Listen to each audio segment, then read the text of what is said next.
بسم الله الرحمن الرحيم.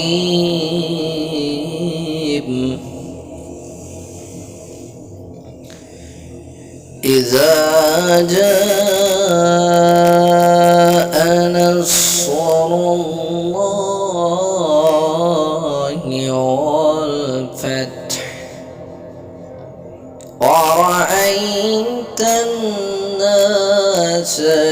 يدخلون في دين الله أفواجا فسبح بحمد ربك واستغفره إنه